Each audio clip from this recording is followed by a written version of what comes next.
Então, agora foi. Então, como eu ia dizendo, esse breve contexto de como surgiu esse texto aqui foi uma indicação da professora e eu fiz uma breve pesquisa. Então, eu coloquei uma bem breve introdução aqui do que se trata mais ou menos cada uma dessas três teorias principais. Eu fiz isso para entender um pouco melhor do que o autor estava falando, né? Eu li de um artigo de um professor italiano, assim, do blog de um professor da Universidade de Roma, só para entender melhor do que se tratava. Então, mas para começar, o texto é Empatia e Percepção Social Direta, uma proposta fenomenológica do Dan Zahavi. Já desde o início, já deixo aqui que eu fui fazendo as traduções livres, se tiver alguma palavra que eu traduzi, porque às vezes tem algum termo específico que eu não traduzi corretamente, sintam-se aí à vontade para me corrigir, me apontar, né?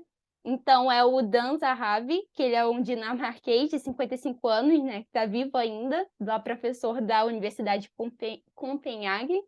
Ele tem interesses no campo da fenomenologia, filosofia da mente, ciências cognitivas, e um outro autor que a professora já falou aqui, que é o Pierre Jacob, que ele é muito citado no texto, né, esse filósofo francês que também está vivo ainda. Ele é filósofo da mente e das ciências cognitivas, então ele é muito citado no texto, dei uma pesquisada sobre ele. Bom, mas de modo geral, o texto trata basicamente dessa oposição entre a teoria da mente, que no texto é chamada de teoria-teoria, e a teoria da simulação e a abordagem fenomenológica, que aqui é expressa principalmente pela teoria do Dan Zahavi da percepção social direta. E aí o autor mesmo já deixa claro desde o início que dentro de cada uma dessas abordagens há um campo muito grande, né? Há divergências dentro. Então, ele meio que resume. Então, para expressar ideias gerais da teoria da mente, da teoria da simulação, tem ali as ideias do Pierre Jacob e na parte da abordagem fenomenológica está o Dan Zahavi. Então, o que tem de principal em comum entre essas duas que estão se opondo à abordagem fenomenológica? Seria a afirmação comum de que a leitura da mente, esse mind reading, desempenha um papel fundamental na compreensão social humana, ou aqui no caso mais especificamente para a empatia, o que é algo que se opõe à abordagem fenomenológica. Então, de modo geral, a teoria, ou a teoria da mente, também conhecida como teoria, é o ramo da ciência cognitiva que investiga como atribuímos estados mentais a outras pessoas e como usamos esses estados para explicar e prever as ações dessas outras pessoas. Essas habilidades mentalistas também são chamadas de psicologia popular ou psicologia intuitiva. Então, nós lemos os estados mentais das outras pessoas em um esquema conceitual psicológico. Então, por isso seriam, de certa forma, mecanismos indiretos de percepção do estado mental da outra pessoa. Esses processos inferenciais. Então, essa seria a característica da teoria da mente. Já a teoria da simulação. Então, a teoria é apenas um dos meios possíveis de explicar as nossas capacidades mentalistas. Em contraste, os teóricos da simulação mental sugeriram que o que está na raiz da leitura mental não é qualquer tipo de esquema conceitual psicológico, mas sim um tipo de modelagem mental em que o simulador usa sua própria mente como um modelo analógico de mente do agente simulado. Então, essas teorias têm até muito se relacionam muito com evidências biológicas. Então, por exemplo, os neurônios espelho. Então, são ativados tanto quanto as ações são executadas por mim ou quando são observadas outras pessoas fazendo. Então, esses neurônios seriam ativados da mesma forma. Então, eu simulo em mim essa reação que o outro estaria tendo. Então, essas teorias buscam mais essas evidências biológicas, esses mecanismos inferenciais ou esses meios indiretos da percepção do estado mental do outro. Isso é o que tem de comum nessas duas teorias. Em contrapartida, a percepção social direta defendida pelo Dan Zahavi, num outro artigo dele, que é a Fenomenologia, Empatia e Mind Reading, é a leitura mental. Ele tem esse outro artigo que ele resume, que ele fala assim: na leitura fenomenológica, a empatia não envolve um compartilhamento de afetos e também não é um tipo de leitura mental. A empatia é antes uma forma de compreensão expressiva que requer proximidade corporal e que permite uma compreensão experiencial distinta e acesso à vida psicológica do outro. Então, assim que o próprio Dan Zahavi aponta em um outro artigo dele o que seria essa teoria da percepção social direta, já apontando para uma outra diferença crucial entre essas teorias, porque para o Dan Zahavi existe acesso à vida psicológica do outro. Nessas outras duas teorias não é possível, seria algo obscuro, a gente não teria acesso ao estado mental de outras pessoas. Eu Professora, achei, eu pode achei falar aí. Eu achei interessante que você trouxe essa questão, né, do outro texto do Ansaravi, né, sobre a questão da empatia estar ligada com essa questão de compreender com, né, compreender com o outro, né, que é uma ideia que a gente já vem, uma ideia não, é uma concepção que já vem lá desde Merleau-Ponty, não é? E ele traz, né, justamente isso, né, que a empatia, não é? Ela, embora ele não desenvolva a empatia, mas ele vai dizer que a empatia, Merleau-Ponty, é um, poderia ser descrita como um ato, né, de compreender, não é, o outro através, né, do movimento, né, corporal, por óbvio, né, desse corpo que é psico-orgânico, não somente físico, né, dessa intencionalidade, né, de um corpo em direção ao outro, né, e dessa abertura também, não é, de um corpo psico-orgânico em relação ao outro, ou seja, para a gente poder falar em compreender com, né, a gente tem que pensar aí que existem dois polos, né, um ativo e um passivo, mas que eles podem ser reversíveis, né? O que é ativo se torna passivo, o que é passivo se torna ativo, e aí se dá essa essa interação, né, intencional entre esses dois polos. E interessante também que o Merleau-Ponty ele também explora esse tema no âmbito, não é, do que hoje a gente denomina de deficiências, né, psicossociais, né?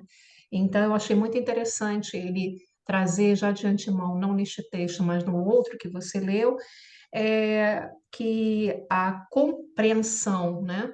Mais do que isso, compreender com o outro, né? Também é um dos elementos aí estruturantes da empatia, não é? Então, vamos continuar lá, Karina.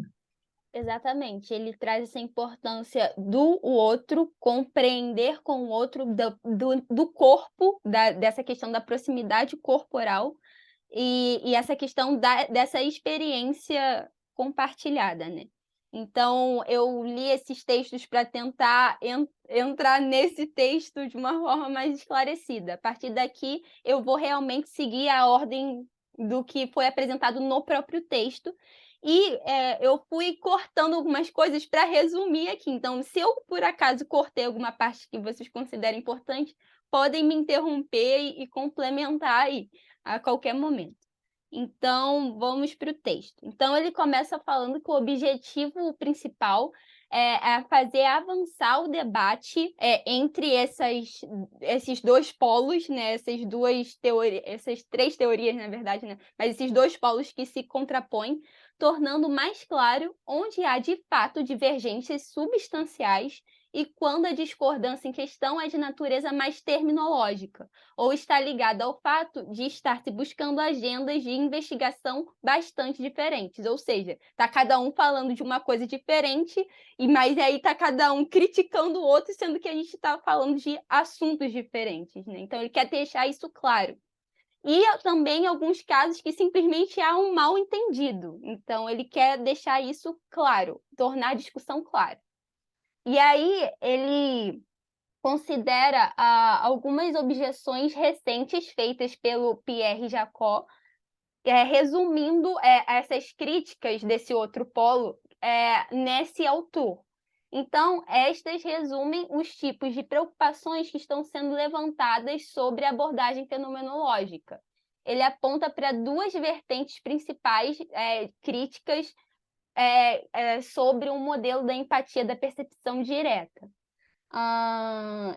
Ele vai desenvolver essas críticas ao longo do texto, mas de modo geral, a primeira crítica seria mais ligada a o Pierre Jacob afirma que não está claro se o modelo de percepção direta pode por si só oferecer uma explicação inteiramente livre da relação de semelhança interpessoal. Isso ele vai desenvolver depois no ponto 1. E a segunda crítica seria: ainda não está claro como o modelo de percepção direta pode rejeitar ambas as suposições, o ST e o TT, né? Sem abraçar o behaviorismo. Né? Então, ele aponta que a abordagem fenomenológica seria behaviorista de alguma forma e não teria como separar das teorias que ele defende, né? O Jacob defende. E aí vamos para o ponto 1, que seria empatia e isomorfismo. Aí ele começa com uma breve história da empatia ali, falando que é um termo recente, mas ele nesse começo destaca um autor que é o Theodor Lipps. Ele destaca esse Theodor autor, Lipps, né? Theodor Theodor Lipps. Lipps. Esse autor que introduziu o conceito no campo da cognição social, o conceito de empatia, né? E seria para designar nossa capacidade básica de reconhecer os outros como criaturas com uma mente. Em 1907, Lipps argumentou que quando vejo um gesto ou expressão em outra pessoa, seja um gesto facial, uma vocalização, tenho a tendência de reproduzi-la, e que esta tendência também evoca o sentimento normalmente associado àquela expressão. E é esse sentimento que, então, projetado no gesto percebido do outro, permitindo, assim, alguma forma de compreensão interpessoal. Essa teoria foi muito influente, ela influenciou vários autores. Tem Pode uma falar. parte aqui que eu achei interessante sobre essa noção de empatia, que realmente, né, essa noção ela nasce ali no início do século XX, né? Então ele traz esse autor que pela primeira vez cunhou esse termo Einfühlung, né, que significa, já vi em tradução do Russell para a língua portuguesa de Portugal, esse termo sendo traduzido como entropatia, né? Mas a gente pode traduzi-lo, e foi traduzido, né, para a língua inglesa como empatia, né? Entropatia eu acho muito literal, né? Mas é empatia, né? Você bem colocou aqui, não é, destacou, né, o que que significa a empatia para esse autor, não é, do início do século XX, né?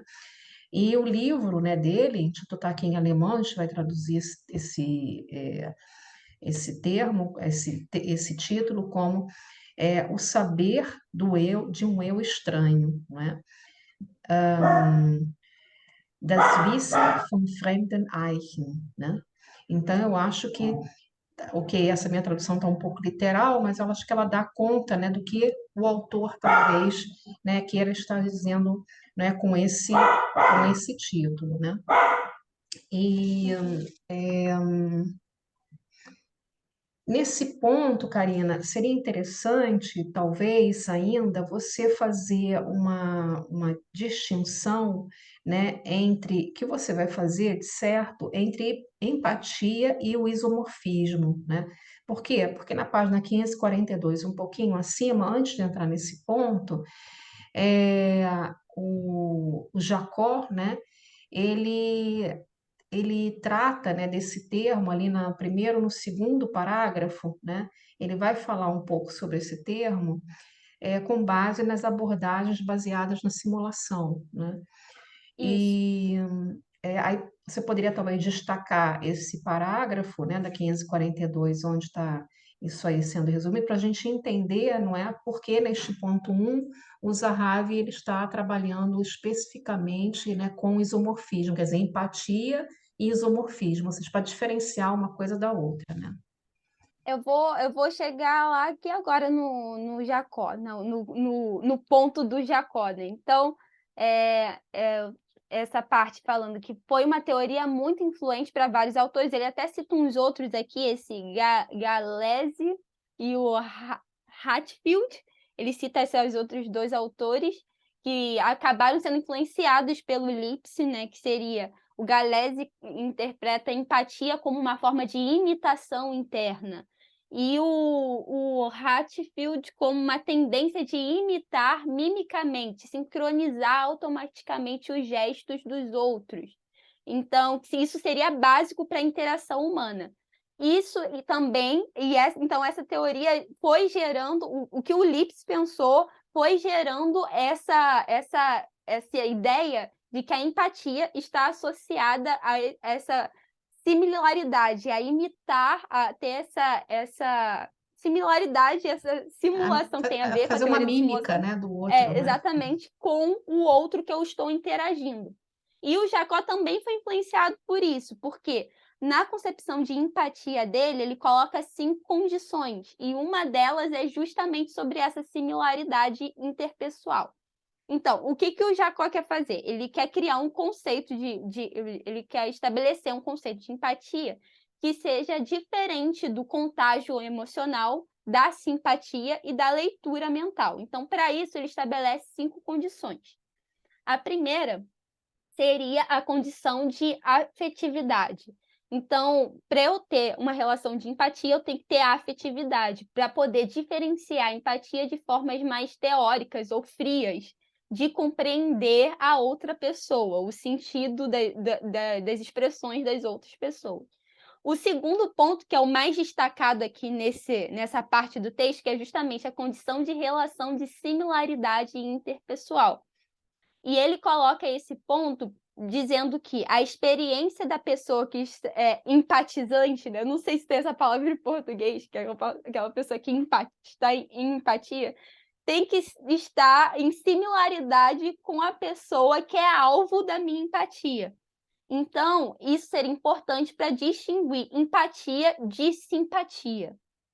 A terceira condição seria o caminho causal, ou seja, tem que ter uma relação de causalidade entre a experiência de um e do outro.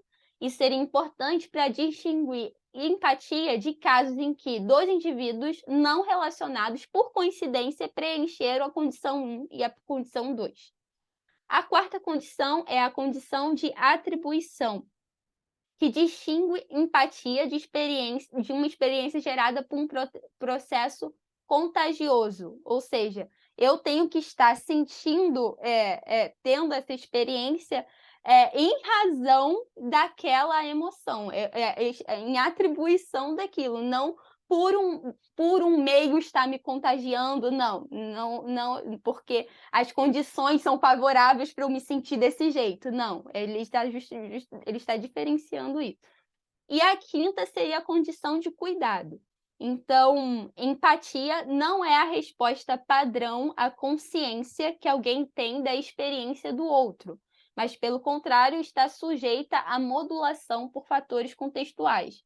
Ou seja, o cuidado que eu expresso pela essa outra pessoa também é um fator contextual que influencia aí essa empatia.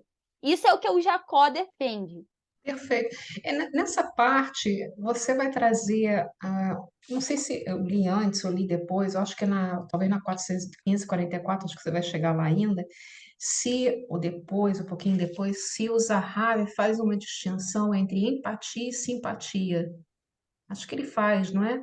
Com base num exemplo, inclusive. Ele vai falar disso. O Zahavi não chega a Fala. definir exatamente simpatia, mas ele vai tratar sobre essa distinção que o Jacó faz entre uma coisa e outra. Tá Eu vou certo. chegar lá ainda. Tá bom. Ana, você tem alguma pergunta nesse momentinho? Tá entendendo? Pronto, eu tô acompanhando na melhor possibilidade aqui.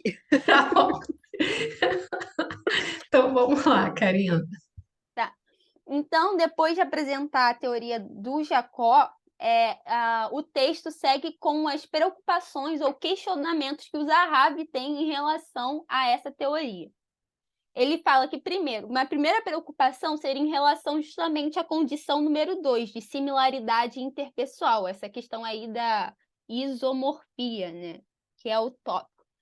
Então, ele vai dar uns exemplos para poder dizer o seguinte: simplesmente mudar a emoção do sujeito-alvo, esse fato de mudar a emoção do sujeito-alvo, troca simpatia por empatia. Isso seria muito estranho para o Zahavi, porque dois casos muito parecidos seriam classificados de modos totalmente distintos. Então, qual é o exemplo? Eu tenho um amigo que ele está sentindo medo de alguma coisa. E eu experiencio, eu vejo meu amigo sentindo medo e, em reação, eu sinto tristeza. Ou seja, nós não estamos em similaridade. Nós temos sentimentos diferentes. Então, para o Jacó, isso seria simpatia, porque não preenche a condição da similaridade interpessoal. O Zahavi discorda, porque ele acha que isso poderia ser empatia, né? Mas para o Jacó isso é errado. Então, aí o Zahavi fala, então vamos trocar de exemplo. Então, meu amigo está sentindo medo e eu, em reação, sinto medo também. Então, eu estou aí em similaridade. Então, aí, nesse caso, para o Jacó seria empatia. Aí o Zahavi fala, poxa, dois exemplos tão similares, e aí uma é simpatia e outra é empatia. Então, esse é o questionamento do Zahavi. Para ele não faz sentido essa diferenciação. Então, é a primeira preocupação dele. Aí depois ele dá um outro exemplo, o Zahavi. Ele fala que um fenômeno bastante comum é que uma pessoa expressa uma determinada emoção, por exemplo, a raiva, e a outra pessoa vê isso e reage com um tipo diferente de emoção, como o medo. Então, só que esse exemplo para o Jacó não seria simpatia nem empatia, aí já seria uma leitura mental, porque eu estou aí reagindo de modo diferente, então nesse caso não pode ser simpatia, não pode ser, ele não é meu amigo, né, no caso, né, então não poderia ser simpatia, então seria uma mera leitura mental aí para o Jacó. Só que o Zahavi também acha isso muito estranho, né? Acha que não concorda com esse entendimento. Então, para o Jacó, a empatia é uma forma menos direta e mais mediada, e seria mais mediada de compreensão interpessoal do que aquela fornecida pela leitura mental. Isso é um problema para o Zahavi, porque o Zahavi defende justamente que a empatia é uma forma direta, não indireta ou distante, né? Então, esse é o problema que o Zahavi aponta. Karina, posso perguntar uma coisa? Isso Aham. para mim não ficou claro. Então, para o Zahavi, também seria empatia esse caso? De, assim, você vê uma pessoa com uma... Que nem o exemplo que você deu, a pessoa tá com raiva e você fica com medo, né? Isso seria um caso de empatia para o Zahavi. Pois é, no texto eu não achei que isso ficou claro. Eu achei que ele usou esse exemplo para falar mal do Jacó, mas não defendeu necessariamente que isso seria empatia. No primeiro exemplo, eu entendi que sim, ele entende que seria empatia dos amigos, né? Nesse segundo exemplo da raiva e do medo, ele não afirmou, mas também não negou. Ele só usou esse exemplo para poder falar da questão da leitura mental, que ele discorda que usando esse exemplo, fica claro para o Jacó que leitura mental seria mais direto do que a própria empatia. E é isso que ele está negando nesse ponto. Mas eu não entendi que ele está também defendendo que isso seria empatia. Não sei se a professora entendeu de uma forma diferente. Oi? Você está sem Isso, áudio, é isso, professora. não, é isso mesmo. A questão aqui está envolvida justamente nisso, né? Então, para falar em empatia, tem que ter sentimentos similares, né? Ou sensações similares, né? E outros casos que não têm essa similaridade, ele coloca num daqueles, quer dizer, o Jacó coloca num daqueles outros conceitos, né? Que ele vai distinguir, né? A empatia de outros estados mentais, né? Então, tem isso também. É, tem uma questão aqui que me parece importante, que é um exemplo que ele também dá na 544, que eu acho que talvez a Ana aí possa também interagir também com os animais, que é o caso da dor empática, né? Que ele vai falar bastante da dor, não é? Então, no caso, então, Bom, para o Jacó, então, se um polo ativo sente dor, o outro polo passivo, né, vai entender naquele estado mental, de forma indireta, que aquela pessoa está expressando dor, também vai ter dor. Então, é uma coisa assim, né? Então, tem dor de um lado, dor do outro, né? É, então, ele trabalha esse exemplo que me deixou aqui bastante intrigada, se a gente não poderia usar esse exemplo da dor empática, né, em outros casos também para os nossos estudos, né? Sobre aquele caso do um sente raiva, o outro sente medo, por exemplo, né? Que é esse caso aí, né, Karina, que você está trazendo, que na sua visão o Zahavi ele não responde a essa questão, né? Então ele está dizendo aqui que somente ele só traz o seguinte, que a visão do Jacó é no sentido de que esse não é um caso nem de empatia e nem de se sentir contagiado emocionalmente, né? Ele só vai criticar isso, né? Mas ele mesmo não vai dizer qual é a posição dele, aí eu concordo com você em relação a isso. A única coisa que ele vai falar aqui nessa página 544 a respeito desse caso de emoções tão divergentes, né? É que ele vai dizer assim, essa resposta do Jacó é uma resposta realmente satisfatória?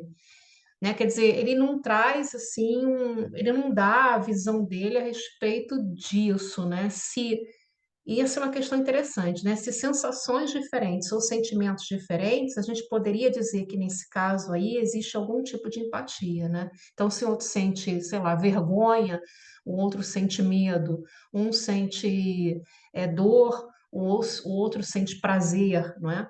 Então, se nesses casos de sensações ou sentimentos divergentes, a gente poderia dizer que existe alguma relação empática entre um polo e o outro, né? Para o Jacó, obviamente que não. Agora, para o Sahabi, você tem total razão, ele não entra, não é, nesse ponto, né? Eu E, entendi que pode ser sensações diferentes, mas aqui nesse caso não é só diferente, tipo, é oposta, né? é, Então, é não raiva é e nem medo. oposta, mas são totalmente assim, né? Um sente raiva, o outro sente dor. É. Não Uma é parece nem ser sensação, o compatível. outro é um sentimento, quer dizer, não tem, né? Um sente vergonha, um sente prazer, o outro sente dor. Aí são sentimentos opostos, né? Será que houve aí uma empatia em perdão, em sensações opostas, né? Isso também não está claro aqui no texto, né? Não está claro no texto, né? Um sente, o que ele dá mais aqui de exemplo? Um sente dor, o outro sente medo. Não sei.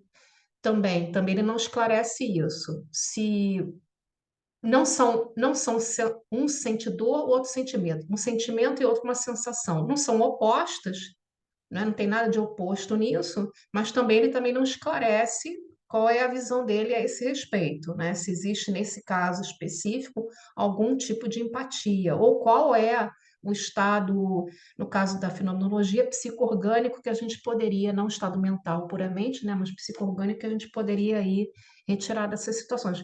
Você tem razão, ele não Eu trabalha acho, isso. eu acho, professora, porque nesse texto ele está mais interessado em responder o Jacó do Isso, que explicar a própria teoria. Então é por isso que exatamente. ele deixa essas coisas aí em aberto.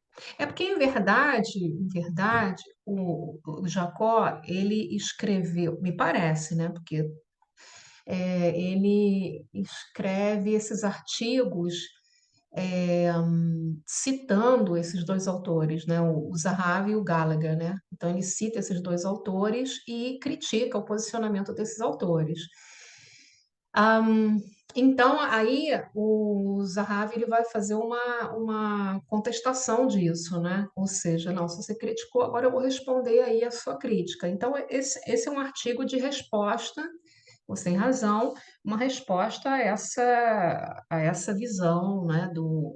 A visão que o Jacó teve deles, né? Ou seja, a crítica que o Jacó fez a esses dois autores, especificamente aqui no caso ao Zahavi, né?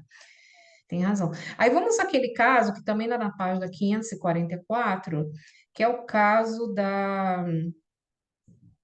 Tá lá no primeiro, segundo, está no terceiro parágrafo, que é longo, da 544, está no meio do parágrafo, basicamente, na frase que começa assim: Now, over the years, empathy has, of course, been defined in various ways. E aí ele vai falar, duas linhas abaixo, ele fala assim: o caso da dor empática. Não é? Não sei se vocês acharam aí. Eu achei isso aí muito interessante da gente discutir aqui no grupo, né? Por quê? Porque não sei se você achou isso, e se a Ana, né? Porque nesse caso aqui da dor empática, ele vai fazer uma referência a esses autores aqui da fenomenologia, Lips, Stein, Husserl, né?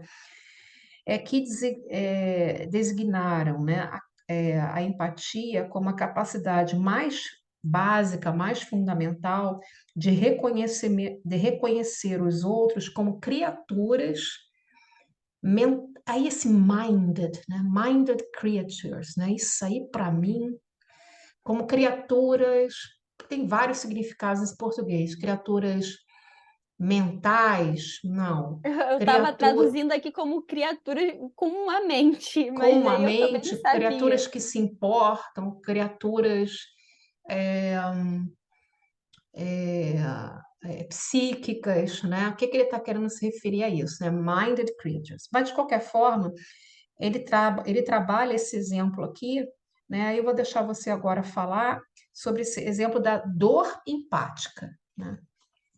O caso de uma dor empática. Se a Ana quiser falar aí, pode ser, porque eu não tinha colocado esse exemplo aqui na. Era No uma seu das coisas que eu tinha resumo. cortado, então Ah, tá, no deixa. seu resumo, né? É.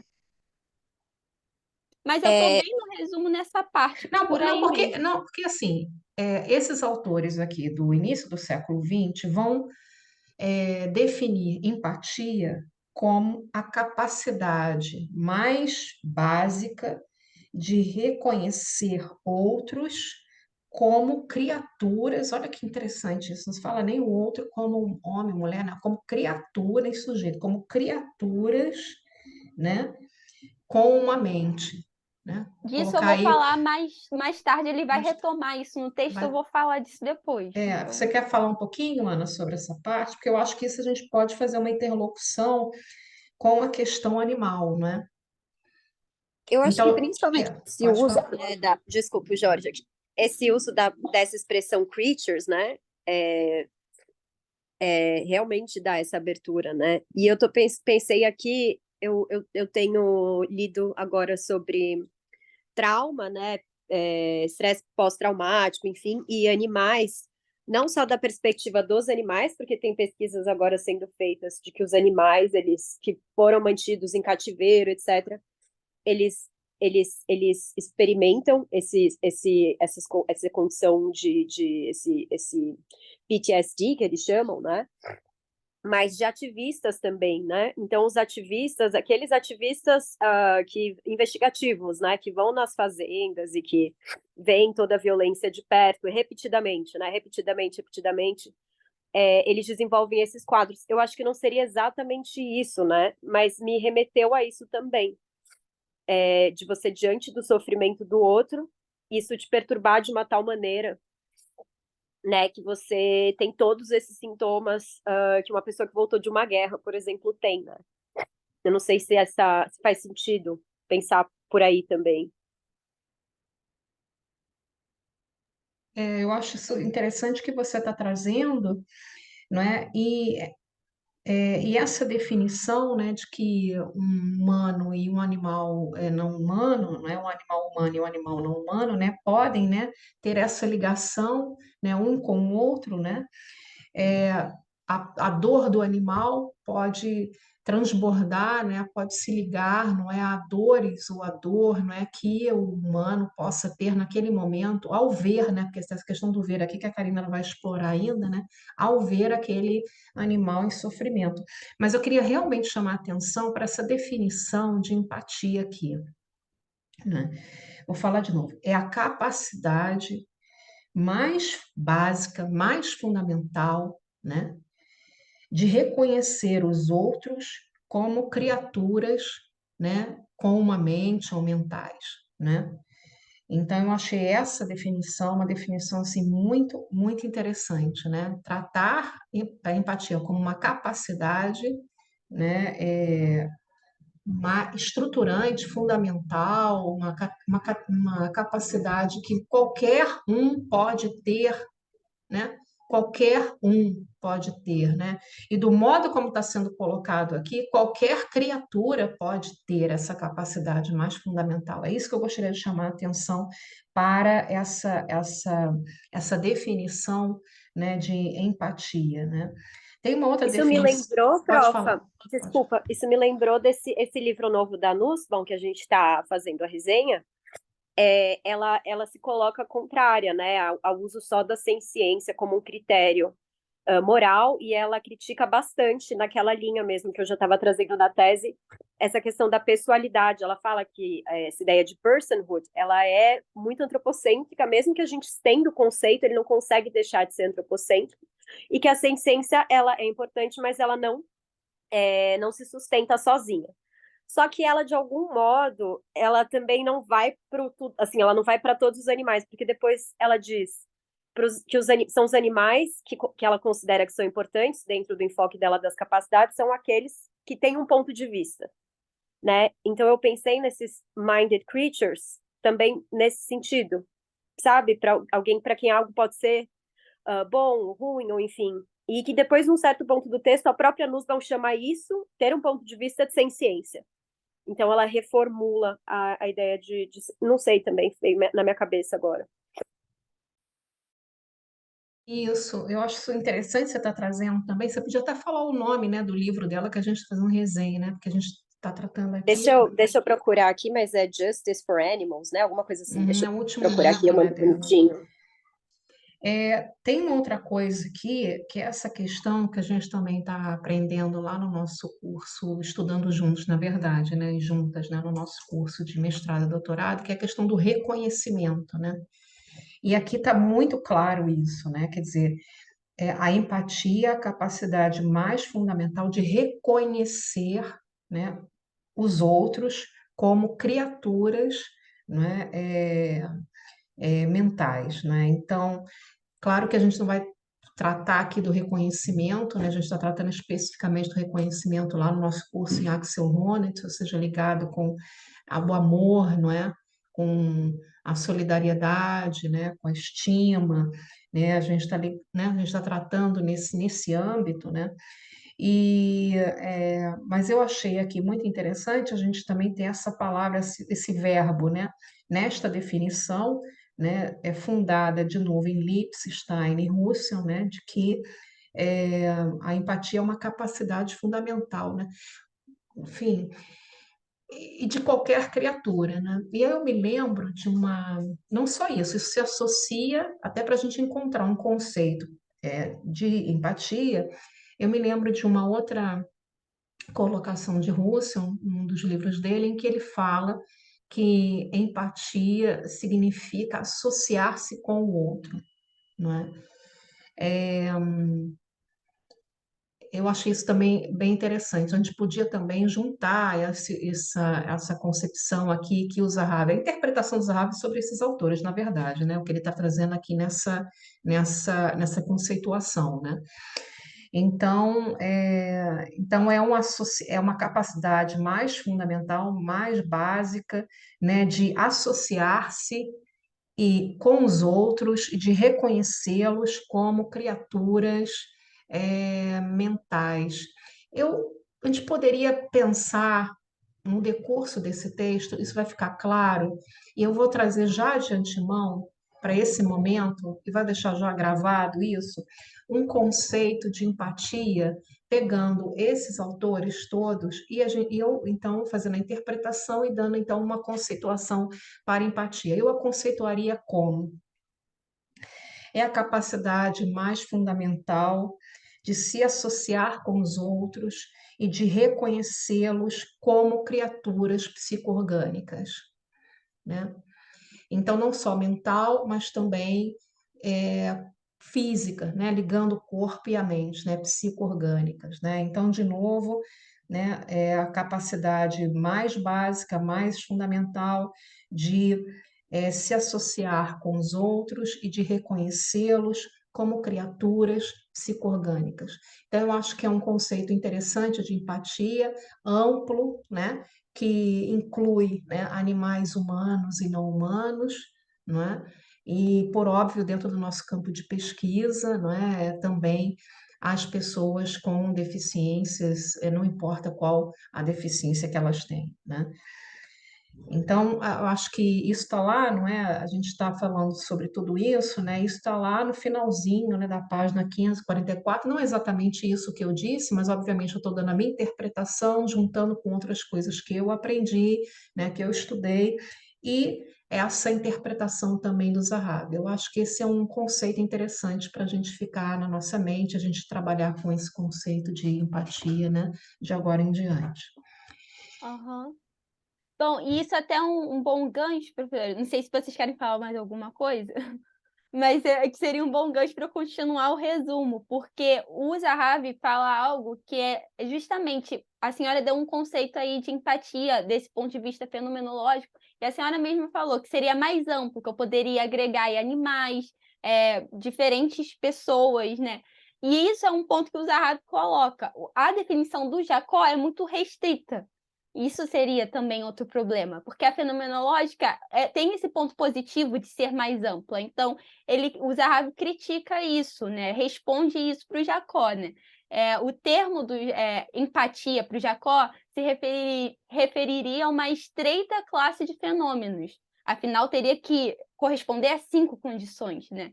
E isso acaba divergindo muito também do conceito mais comum do termo, que a maioria dos autores, não só da fenomenologia, defendem sobre empatia. Então, isso seria também um ponto que o Zahavi levanta.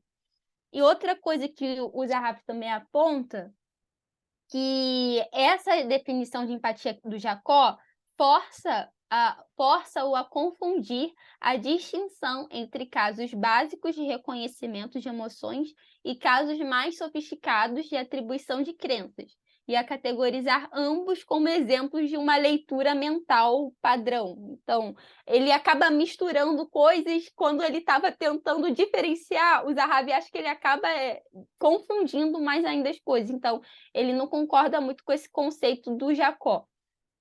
E aí, quais seriam as objeções do Jacó sobre o modelo da percepção direta de empatia? O que o Jacó aponta que acha que está errado, né, no Zahavi?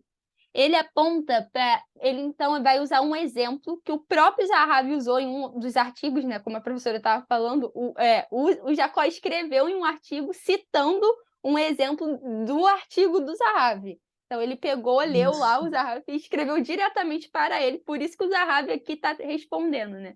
Então, o Jacó pegou... Eu vou deixar você falar o exemplo vem de um texto aqui, salvo engano, né, de um texto de um fenomenólogo chamado Scheller, né? Uhum, Então, esse é com base nesse exemplo aqui, né, que o Zahavi, então, que o Zahavi, não, que o Jacó, como a Karina está dizendo, né, vai então, né, criticar o Zahavi, né? Então, vamos lá, isso. vamos ao exemplo. Então, ele aponta para esse exemplo em que o objeto intencional causador da emoção, da experiência, é claramente diferente para os sujeitos em uma interação de empatia. Ou seja, o Zahavi estava tentando mostrar que esse critério da similaridade interpessoal não é verdadeiro ou não se aplica, dando um exemplo em que é clara essa distinção. O exemplo é, por exemplo, uma pessoa A está em luto pela perda de um filho. E aí a pessoa B, que vai sentir a empatia, vai manifestar a empatia em relação a ele, está triste em relação ao luto do amigo. Então, para o Zahavi, isso aí claramente é contra essa condição de similaridade, porque um está triste e o outro está em luto. Um está triste pelo amigo, outro em luto pela perda do filho. Então, isso é o que o Zahavi defende. Só que aí o Jacó cita isso falando o seguinte: olha, o conteúdo, na verdade, é o mesmo, é o luto. Então, se a análise do Jacó, né, estiver correta, a explicação da empatia baseada na percepção direta também exigirá alguma semelhança interpessoal, apesar das suas afirmações em contrário. Então, o Jacó vai argumentar, vai meio que afrouxar o argumento anterior do próprio Jacó, né? Isso que o Zahav fala depois, falando, não, na verdade, se trata do mesmo sentimento, é o luto que está em questão. Só que o Zahav responde ao Jacó justamente falando que isso prejudicaria a própria proposta do Jacó.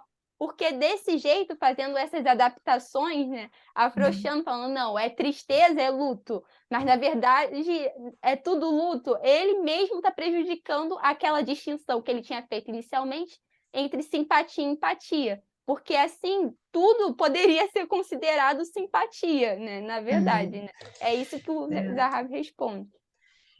Eu particularmente aqui nesse ponto, é interessante essa sua interpretação. Nesse ponto, eu entendi da seguinte forma, de novo, que o Zahav, ele não necessariamente ele coloca a posição dele. Ele diz que é, o Jacó ele trabalha.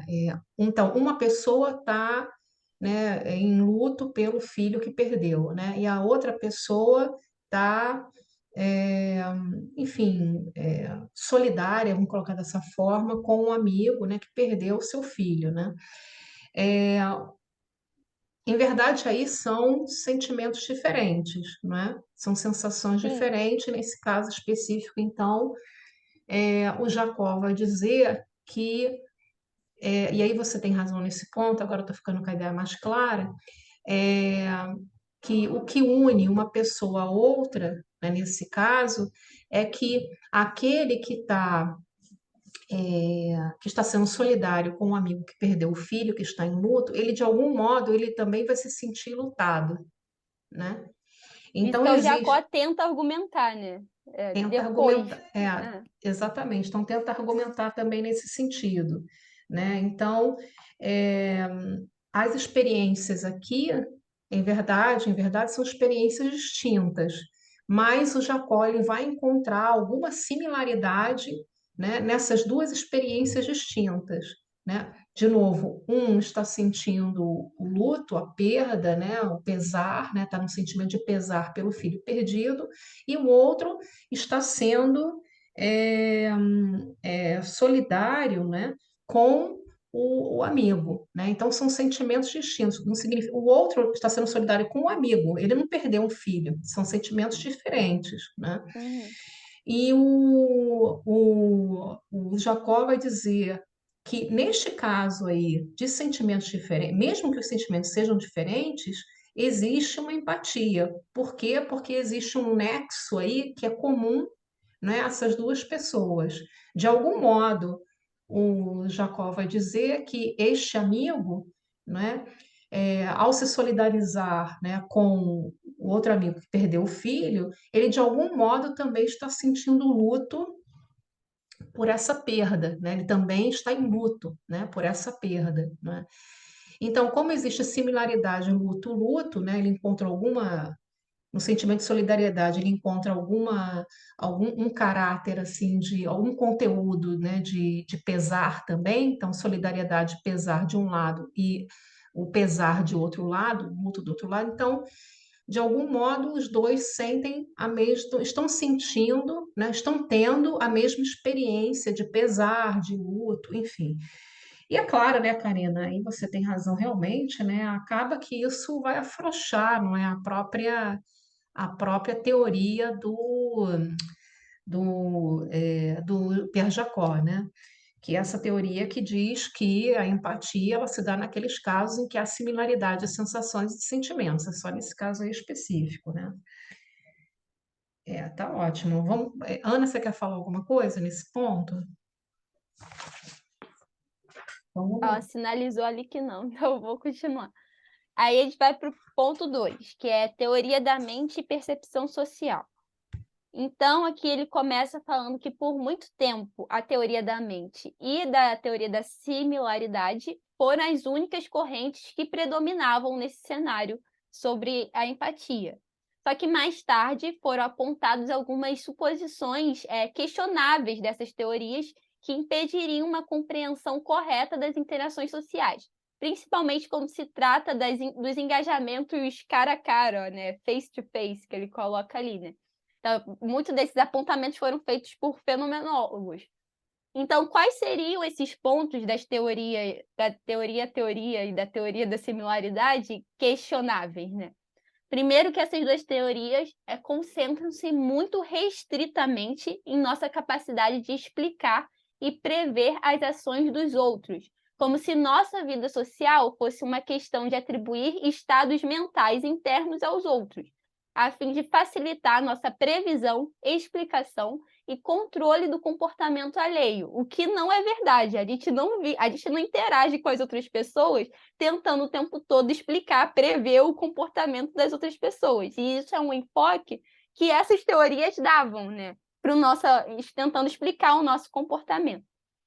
Tem tem um enfoque aqui importante que nesses estados mentais, né, que são pensados por essas teorias, né, teoria da mente, são estados mentais que têm a ver com crenças e desejos, né? Então trabalham muito essa questão de crenças e desejos, né? E claro, com tudo isso que a Karina disse, né, para facilitar as previsões, explicações e controle do comportamento alheio, né? Então vamos lá. E o outro ponto questionável seria que essas teorias pressupõem a opacidade ou invisibilidade das outras mentes, esse ponto que eu já tinha falado lá na introdução. Então, justamente pela falta de acesso direto aos estados mentais dos outros, que nós precisaríamos de inferências teóricas ou simulações internas para poder interagir, que seriam esses meios indiretos de acesso a algo que, na verdade, a gente não tem acesso completo. Então, é obscuro a mente do outro, a gente não tem como ter acesso. O que é o oposto na fenomenologia, que defende que a gente teria, sim, acesso justamente através do comportamento expressivo das outras pessoas, né? Um ponto que a gente vai chegar lá. Então, o que a fenomenologia exatamente propõe nessa percepção social direta? É que, na verdade, precisamos levar a sério a natureza encarnada e ambientalmente incorporada da vida psicológica e reconhecer um acesso experiencial mais imediato ou direto às mentes dos outros, que é anterior e mais fundamental do que qualquer projeção imaginativa ou inferência teórica. Então, é assim que se opõe. Exatamente, isso se liga ao que a gente também já discutiu na reunião passada, não é? Que é essa questão dos 4 E's, né? Mas 2 deles estão aqui, que é o incorporado, não é? E o fundado, não é? Que eu acho que é o embedded, né? A natureza fundada, né? Então, esses 2 pontos aí são ignorados, né? Esses 2 E's aí, que é o embodied e o embedded, né? Eles são ignorados pela teoria da mente, né? Como você está bem colocando. Eu só queria lembrar realmente que a gente discutiu, né? Enfim, o texto Na foi outra aula. relatado na outra reunião. Isso aí. Então, aí nesse ponto, o Zahavi já adianta, é algo que ele vai trabalhar mais depois no texto, que parte da discordância entre essas teorias, fenomenológica e teoria da mente, baseia-se claramente no fato de que as pessoas usaram ou compreenderam os termos envolvidos de formas diferentes. Então, as pessoas estão usando aí os mesmos termos, mas estão falando, na verdade, de coisas diferentes. Isso é algo que ele vai trabalhar depois. Aí ele parte para algumas objeções do Jacó em relação à teoria fenomenológica, nesse ponto. Então, no ponto 2, as objeções do Jacó seriam: primeiro, aponta que a percepção social seria tão direta quanto a experiência perceptiva de objetos inanimados, questionando se esta última é realmente direta, já que para perceber objetos corretamente, precisamos de dicas contextuais certas. É aqui nesse ponto que ele dá o exemplo do carro. Então, por exemplo, ele fala que não é possível ter uma percepção social da outra pessoa direta, assim como, porque isso seria o mesmo de um objeto inanimado. Porque para eu compreender que um carro é meu carro, eu preciso ter todo um contexto que me diga, que me auxilie isso. Então, na verdade, isso não seria direto, já que o contexto está mediando essa percepção minha. E a mesma coisa se aplicaria a pessoas, assim como nesse exemplo do carro. Eu Então, acho que nesse ponto, eu acho que ele traz justamente isso, ele vai falar dessa questão realmente do é, fundado, né, do embedded, né, eu acho que a gente podia traduzir assim, né, do embedded, ou seja, aquilo que é fundado no meio ambiente, né? Então, ele fala environmentally embedded, né, nature, né? Então, eu acho que ele está trabalhando nessa questão e está mostrando aqui, né, que o valor, em outros termos, que o valor, como a Karina disse, né, do contexto em que o polo ativo e o passivo, né, se encontram, entre dois sujeitos se encontram, é importante, né, e se distingue, né, da situação que está sendo colocada pela própria teoria da mente, que trabalha muito mais com questões, pelo menos foi o que eu entendi, né, com questões relacionadas, ou coloca no mesmo patamar objetos inanimados e objetos animados, né? Ou seja, pessoas e carros, pessoas e, enfim, uma caneta, né? Então coloca tudo no mesmo saco, né? E não é o caso, e é isso exatamente isso que você está dizendo, que no caso aqui, o Zahavi, e também o exemplo aqui do Gallagher, né, também, né, está sendo aqui discutido, né? isso. Aí depois o Jacó continua criticando mais, né? Então ele questiona se faz sentido falar de percepção social direta, né, do cara, pois o comportamento expressado não constitui o estado psicológico. Isso aí o Jacó acha que isso não é uma verdade.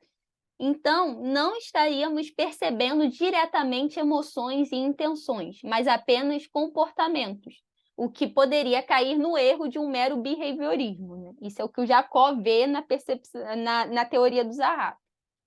E também ele critica que não é possível uma percepção direta da outra pessoa, pois precisamos considerar as pistas contextuais para ser possível discriminar emoções. Então, de novo, essa questão do contexto. Então, o ponto principal do Jacó aqui é falar, olha, Zahavi, não tem como ter percepção social direta porque a gente necessariamente tem um contexto, e o contexto já não torna a minha interação direta. É isso que o Jacó está tentando falar. E o Zahavi vai responder a isso no ponto 2.1. Vou continuar. Então, no ponto 2.1, vem a resposta do Zahavi a essas críticas, né? Aí ele já começa com uma pergunta, né? É impossível que algo seja dado direta e contextualmente ao mesmo tempo? Para o Zahavi, não, né? Então, sempre que percebemos um objeto, nós o percebemos em um campo perceptivo. Isso eu acho que, se eu não me engano, é até algo da Gestalt, da psicologia da Gestalt que ele fala, né? Então, sempre vai ter um campo perceptivo. A fenomenologia nunca negou isso, né? Então, a forma como algo é dado é sempre influenciada por pistas contextuais, pelo que é simultaneamente dado com aquela coisa.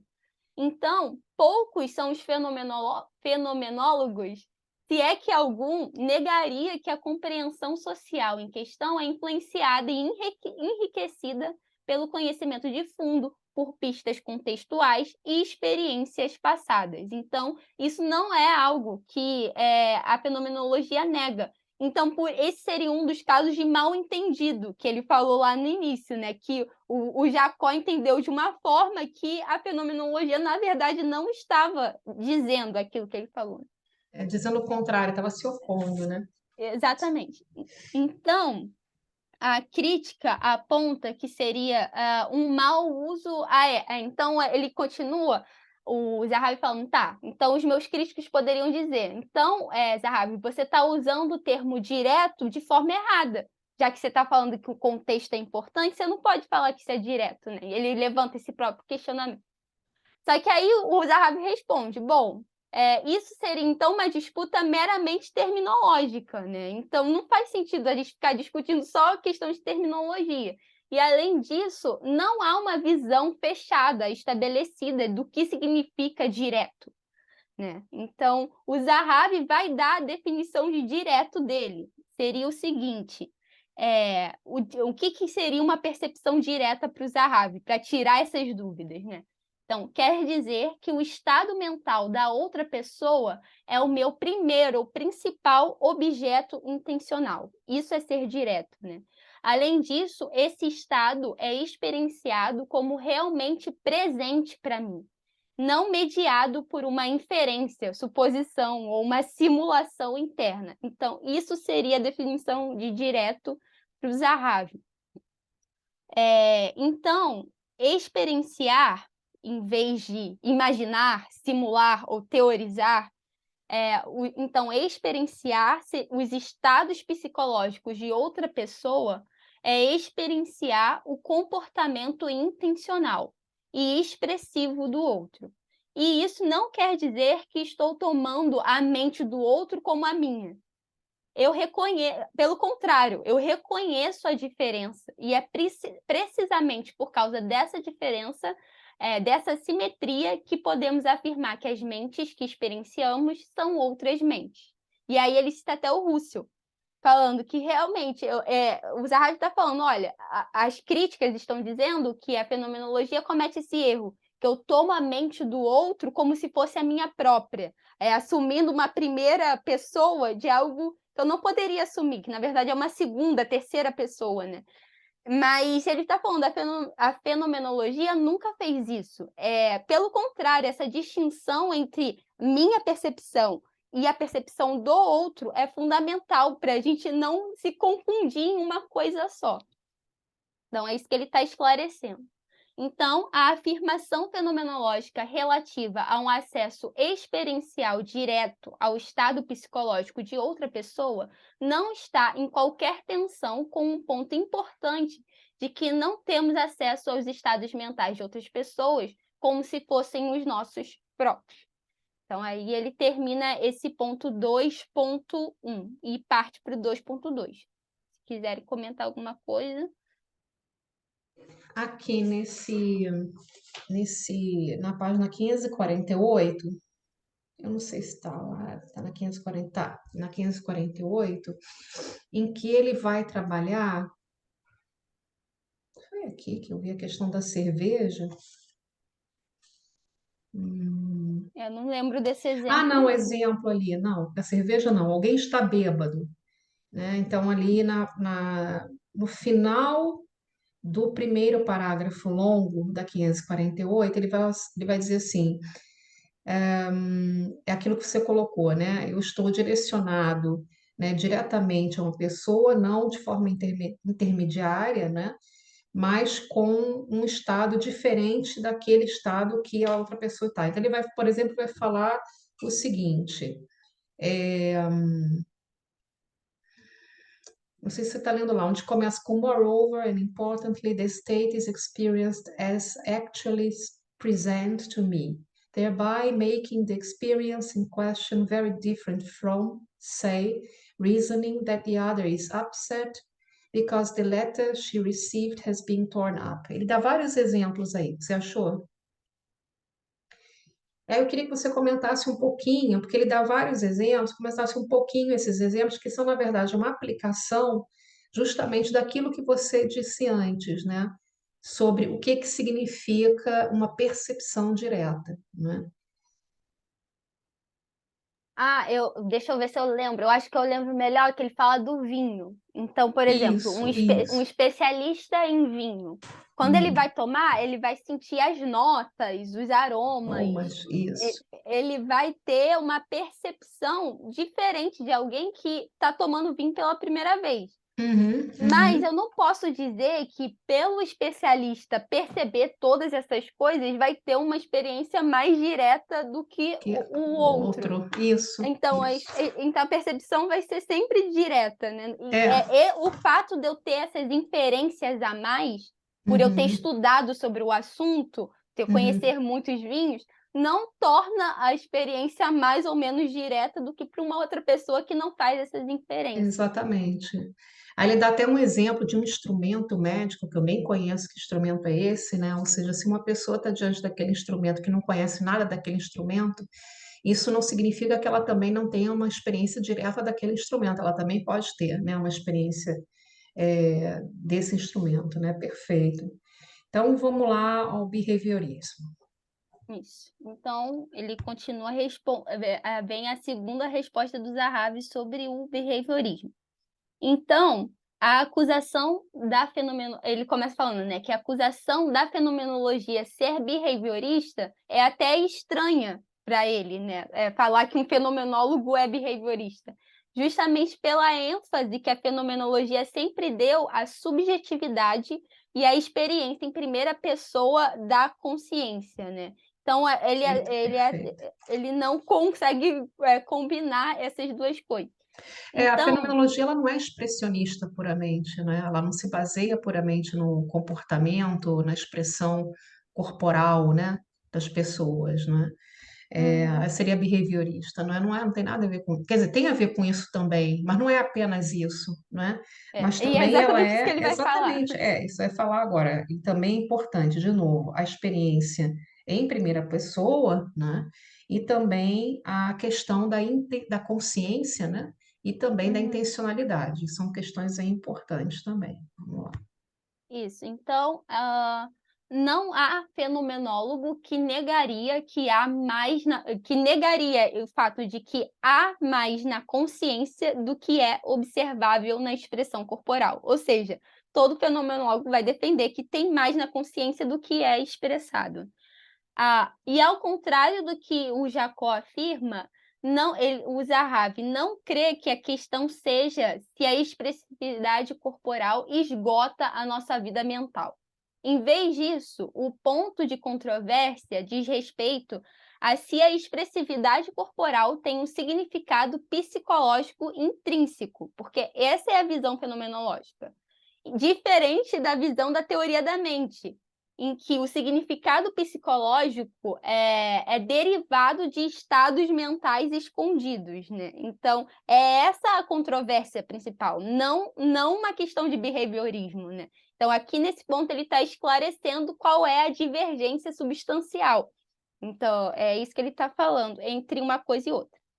A ideia da fenomenologia não é reduzir estados mentais a comportamentos, nem reduzir o comportamento intencional a meros movimentos físicos, mas defender que fenômenos expressivos já estão desde o início impregnados de mentalidade. Esse que é o ponto principal. Além disso, podemos perceber, ele também fala que a gente pode perceber diretamente alguns e não todos os aspectos da vida mental dos outros. Ou seja, a fenomenologia não tende a ser exaustiva, de falar, não, isso aqui vai dar conta de todos os fenômenos da experiência humana. Nunca ninguém afirmou isso. E aí, o Jacó fala da possibilidade de alguém trair com o comportamento seu estado mental, né? Então, ele também fala isso, né? Fala, olha, então a gente não pode dizer que um ato expressivo ele está embebido já de um significado psicológico, porque, por exemplo, eu posso usar meu comportamento de modo divergente do meu estado mental. E aí ele dá o exemplo do jogador de pôquer, que finge que está nervoso com um tremelique do olho, mas na verdade ele não está nervoso, ele está ali simulando, né? Estaria traindo o seu estado mental. Esse é o exemplo que o Jacó dá para tentar defender a sua tese. Só que o Zahavi fala, olha, não acho legal esse exemplo, porque eu estou usando uma exceção para definir a regra. Não é assim que as pessoas se comportam no dia a dia, né? Isso aí é uma coisa muito Como uma específica. reação, né? Sempre como uma reação, né? E não exatamente isso. Ele dá aqui, eu sei que você está um pouquinho mais à frente, Karina, mas na 550, ele dá alguns exemplos, né? Ele fala assim, no iniciozinho da 550, né? Ele cita lá, inclusive, o Merleau-Ponty, mas ele fala assim, Our understanding of both emotionality and agency is deeply informed and influenced by their behavioral manifestations, né? And if asked to define, say, pride, anger, or jealousy, it would be quite unnatural to focus exclusively on the intentionality and phenomenality of these emotions, claro, né? And to exclude all reference to their expressive and behavioral manifestations. Então, isso é importante para a gente entender, não é, que não, a fenomenologia não é só intencionalidade, não é só consciência intencional, ela também é expressividade, não é? Mas também não é aquilo que o Jacó, né, acusa a fenomenologia de ser, que é só expressividade, que é só behaviorismo, que é só comportamento emotivo, não é apenas isso, né? Ou seja, a fenomenologia é uma junção desses dois campos, né? Ou seja, intencionalidade, consciência, consciência intencional e também expressividade, né? Então, eu achei isso bastante significativo aqui da gente tratar aqui também nesse momento, né? Acho que você está no 551, né? Eu tô quase chegando no 2.3, Isso. certo? É Então, que eu não tô vendo aqui o texto direto. Isso, eu tô na 551. Aí, o último ponto aqui que eu coloquei do 2.2 é que o Zahavi fala que seria mais proveitoso uma terceira alternativa entre esses dois polos opostos, né? Que nos leva além da dicotomia entre uma leitura comportamental e uma leitura mental. Isso é uma coisa que ele vai retomar lá na conclusão, falando que seria mais proveitoso uma complementação dessas ideias, dessas teorias, do que uma oposição delas e uma rivalidade entre elas, né? Isso ele vai retomar depois lá na conclusão. Isso é importante, eu queria só voltar, isso é importante você está dizendo, queria só voltar um pouquinho, porque ele vai dizer aqui que o Jacó trata todas essas, por exemplo, naqueles casos que você falou, não é? A pessoa está sentindo, em verdade, raiva, mas ela está expressando, sei lá, tranquilidade, não é? Então, o Jacó vai dizer que a pessoa está traindo o seu estado mental. Achei isso muito interessante aqui, mas o Zahavi vai dizer o seguinte: não é exatamente, ela não está traindo o seu estado mental, ela está simplesmente manifestando, ou ela está deixando em descoberto, ou está expressando um determinado estado mental, embora ela não esteja ela não está expressando, não está manifestando, não está deixando em descoberto seu verdadeiro estado mental, né? Isso não significa que ela necessariamente esteja traindo, que essa palavra betray, né? Então, toda vez que você, me parece que é esse o ponto, né? Que você expressa um estado mental com um estado mental no mundo prático, né? De um jeito, mas em verdade, você não está sentindo aquilo, para o Jacó isso é uma traição, né? Para o Zahavi, não é necessariamente, a gente não vai falar sempre em traição, né? Pode ser uma manifestação, pode ser não querer, né? Também deixar em aberto, deixar apresentar, não é o seu estado mental verdadeiro, talvez seja isso, né? Enfim, ele dá um outro nome, porque eu acho que ele entende que essa palavra trair é bastante carregada, né? Talvez, né? Então eu acho que esse traz esse ponto aqui. Na final, isso. Ele não concorda com essa palavra, e eu fiquei até pensando, uma pessoa que escolhe não expressar exatamente o que ela está sentindo, até essa escolha é uma expressividade de certa forma também, está dizendo algo sobre o estado mental dela também, né? Então, não faria muito sentido essa crítica, né? Exatamente, mesmo porque ela deve estar sendo influenciada, que é uma outra coisa da fenomenologia, está sendo influenciada, né, pelo meio onde ela está, ou pela situação em que ela se encontra, ou então pelo seu próprio talvez esteja ali, né, num conflito mental, né? Será que eu deveria estar sentindo raiva? Nessa situação não deveria estar sendo mais tranquila? Ainda está meio que exatamente está dizendo, ela está escolhendo ainda talvez, né? Ainda está tentando se entender mentalmente naquela situação, né? Então não é exatamente uma traição. Acho que traição é uma palavra que também meio concordo com o Zahavi nesse sentido, é meio too much, né? É uma coisa assim meio É. demasiada, né? Eu acho que é porque ele vai nessa ideia de que os nossos comportamentos expressam como algo mecânico, né? Eu tenho um funcionamento mental, uma célula que reage de tal forma que isso mais isso deveria dar X. E aí eu estou traindo essa resposta lógica para poder. Então, acho que é nesse sentido que ele usa o trair, para poder roubar aqui a conta, sendo que não é Isso é bem ótimo. assim. É uma ótima interpretação, assim, né, como se as criaturas, né, sejam humanas, não humanas ou animais não humanos, né, fossem autômatos, né? Ou seja, tá, tem isso, não, agora tá traindo, não, agora tem que ter essa emoção, agora tem que expressar isso, né? Ou seja, tem que estar sempre expressando o seu estado, né, mental, enfim, o psíquico, eu diria, né? É, que às vezes a pessoa nem sabe, né, o que que ela está sentindo, né? Essa é a vida, né? A pessoa não é exatamente uma série de neurônios ligados e vai ter que expressar na realidade aquilo que os neurônios dela estão expressando, estão em verdade lá, né, sentindo a sensação, o sentimento. Não é bem assim que as coisas giram, né? Eu acho isso bastante interessante. E eu diria até que essa questão, né, me veio agora uma outra ideia, a Ana agora desligou o vídeo, mas me veio uma outra coisa, que é a questão do. Me parece que essa teoria da mente aqui, como está sendo colocada pelo Zahavi, né, com base no Pierre Jacob, que me lembra muito aquelas teorias cartesianas, né, que foi também, né, Ana, pelo Huxley bastante combatidas, né? Ou seja, que os animais também são autônomos que seguem determinados impulsos, instintos e por aí vai, né?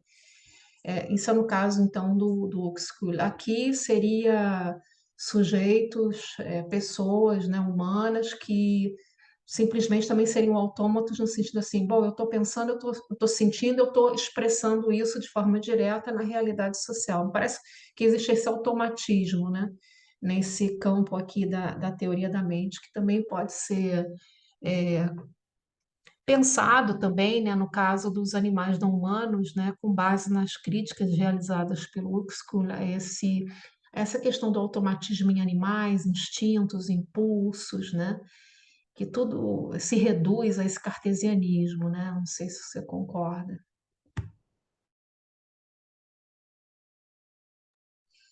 Bom, então vamos lá, Karina.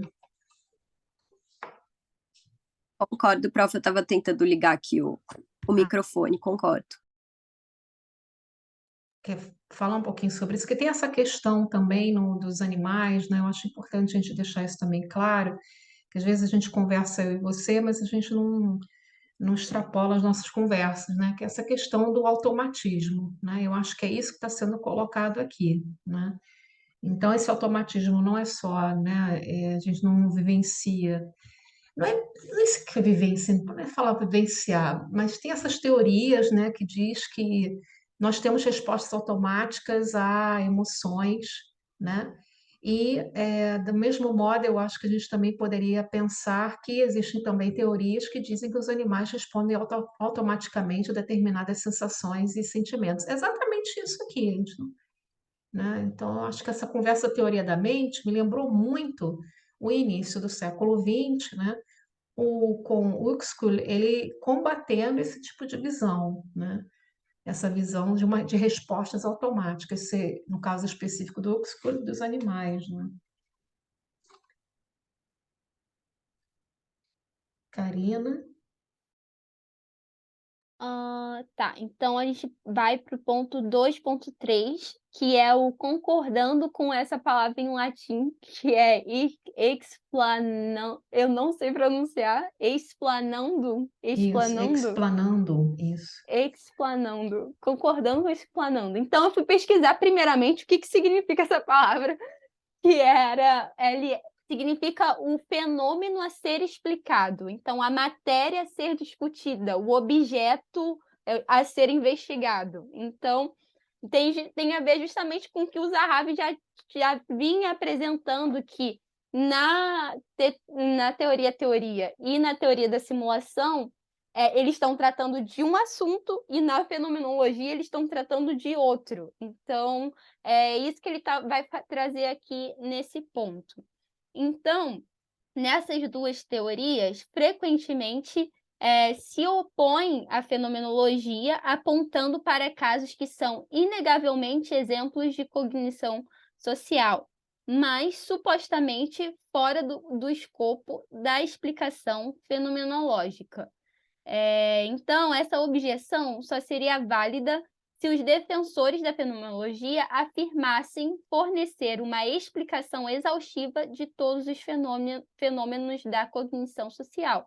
E não creio que esta seja uma opinião majoritária. Então, o que ele está falando? Que essas duas teorias, elas estão falando, olha, a fenomenologia não é capaz de dar conta de todas as formas de interações sociais que existem, porque necessariamente vai existir alguns exemplos em que não vai ter como ser direto, em que eu vou ter que fazer uma inferência, uma elaboração mais indireta. E aí a fenomenologia não vai dar conta de todos esses casos mais sofisticados de interação. Só que aí o Zahavi fala, eu não concordo, porque a fenomenologia nunca disse que ela é exaustiva, nunca disse que vai dar conta de todos os casos. Aí ele continua, falando da importância do contexto, o Zahavi vai falar, né? Ao procurar compreender o porquê das ações do outro, é sempre produtivo focar no contexto motivacional compartilhado, uma vez que as pistas que ele fornece podem aliviar parte da carga cognitiva de ter que fazer inferências explícitas sobre os estados mentais ocultos dos outros. Então ele fala, e a gente nem sempre vai precisar dessas tais inferências e elaborações psicológicas ou essa similaridade, esse processo de similaridade interna, porque a gente tem justamente o contexto. O contexto nos ajuda a acessar diretamente a outra pessoa. Aí, se essas teorias, né, a teoria da mente e a teoria da simulação, quisessem argumentar diretamente com a fenomenologia, não deveriam falar sobre como os processos mentais indiretos são necessários para a interação social, mas, pelo contrário, mostrar como até mesmo algo como sensibilidade e expressões emocionais, esse contato cara a cara, envolve e depende de inferências teóricas ou simulações internas. Ou seja, estamos tratando de coisas diferentes. Vocês estão tentando tratar de processos mentais, inferências, e a gente da fenomenologia está tentando falar de contato direto, sensibilidade, a expressão do outro, o que a face do outro me diz, né? Então, a gente está falando de assuntos diferentes. Perfeito, Karina. Enquanto uma trabalha com crenças e desejos, crenças e vontades, a fenomenologia trabalha com sensibilidades, trabalha com sensações, emoções, não é? Então são universos aí, e também trabalha com uma coisa que é o encontro, né? Como você bem colocou, que é o encontro cara a cara, não é? Que é o encontro, né? Não é de uma mente que se esconde não sei aonde, com outra mente e tal, pensar, não é nada disso, é um encontro realmente, né, face to face, né? Como se coloca aqui no próprio texto. Perfeito. Vamos lá. Aí, além disso, devemos distinguir dois problemas diferentes. Um problema diz respeito a como entendemos que o outro agente tem uma mente. Isso é a questão que a professora já estava até falando lá no início. Isso é um problema que a fenomenologia se propõe a fazer, de como um outro agente tem uma mente, ou esse sujeito, essa criatura com uma mente, né? E um outro problema diferente diz respeito a como determinamos o estado de espírito mais específico de um agente. E isso aí é uma preocupação da teoria da mente e da teoria da simulação, ou seja, problemas diferentes. Então, enquanto a fenomenologia ela está interessada no problema filosófico das outras mentes, das mentes desses outros sujeitos, dessas outras criaturas, essas outras teorias ela, têm uma diferença decisiva. Por quê? Há uma diferença decisiva entre a nossa incerteza cotidiana sobre o que precisamente os outros podem estar pensando do pesadelo solipsista. Ou seja, a teoria da mente está pensando, o que o outro está pensando? Ele está tentando adivinhar aí qual é o estado mental do outro. A fenomenologia, não, está preocupado com a questão da solipsista. O que seria isso, né? Outra coisa que eu fui pesquisar. É essa questão de só existir o eu e as minhas sensações no mundo.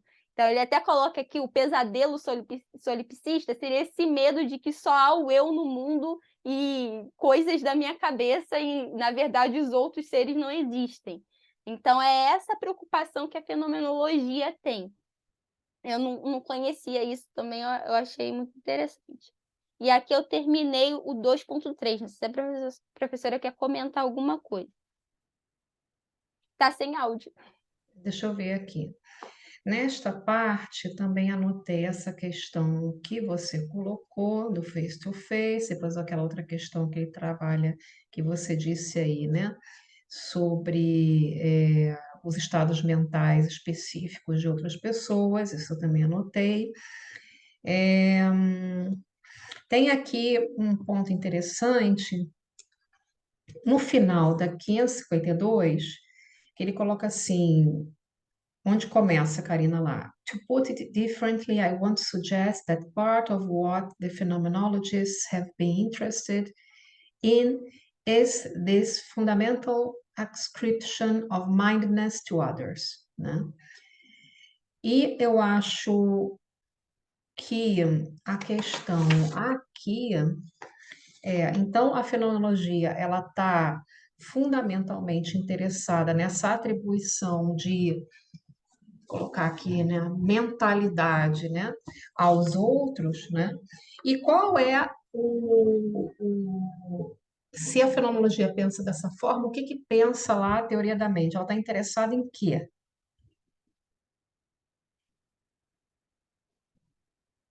Microfone, Karina. A teoria da mente está mais preocupada com os estados essa coisa, né, de adivinhar ou supor os estados mentais específicos da outra pessoa em um determinado momento. Então, ele dá até alguns exemplos nessa parte, eu acho. Tá? Por exemplo, eu fico pensando, fulano tem inveja ou admiração por mim? Então, Isso. está tentando inferir essas coisas, né? Diferente da fenomenologia. É isso. Então, eu acho isso aí bastante interessante. Vamos agora, então, ao papel da fenomenologia, o número 3. Isso, o número 3. Eu já adianto que essa foi a parte mais confusa do texto para mim, então se eu cortei muita coisa aqui, depois vocês tentam explicar melhor, eu vou tentar colocar o que eu entendi. Então, o papel da fenomenologia. Eu vou começar falando que o Zahavi coloca que a fenomenologia, certamente, ao tentar entender por que alguém está agindo ou reagindo de uma determinada maneira, nós podemos, de fato, tentar conscientemente nos colocar no lugar mental do alvo. Então, essa coisa de se colocar no lugar do outro, né? Vestir o sapato do outro, né? Mas afirmar que este é o método padrão de mentalização, ou seja, afirmar que normalmente nos envolvemos em simulação consciente explícita, sempre que entendemos os outros como criaturas com mente, não é apoiado por evidências fenomenológicas e experienciais. O que isso quer dizer? O Jacó está falando que toda vez que eu tento me colocar no lugar do outro, eu estou, na verdade, não tendo uma percepção direta, mas eu estou sim fazendo uma simulação consciente explícita, o que seria da teoria da simulação. Aí ele fala, olha, o Zahavi está tentando defender uma coisa que, na verdade, não tem como, porque quando ele está tentando fazer essa tal percepção direta, ele está fazendo simulação. É isso que eu entendi, que ele está criticando aqui o Jacó. E tem esse ponto também, mas agora a gente vai chegar depois no Gallagher, enfim, mas o ponto de que a fenomenologia, ela não tem essa pretensão de entender empatia como se colocar no lugar do outro.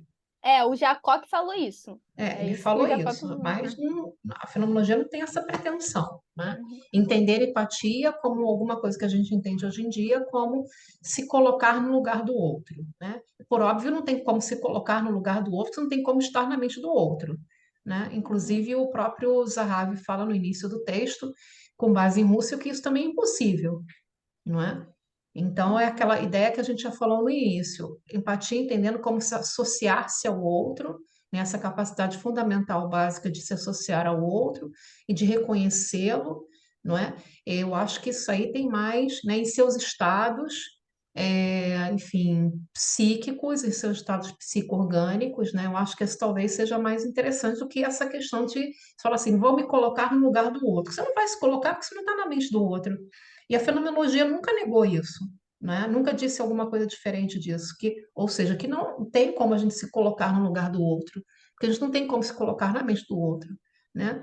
Então a fenomenologia nunca defendeu alguma coisa ligada a isso, no sentido de que a fenomenologia pensa que empatia significa se colocar no lugar do outro, né? Eu não penso dessa Uhum. forma, né? Então, de novo, essa questão dos mal entendidos, né? Que o Zahavi disse que está tentando esclarecer aqui no texto, esses mal entendidos em relação à fenomenologia.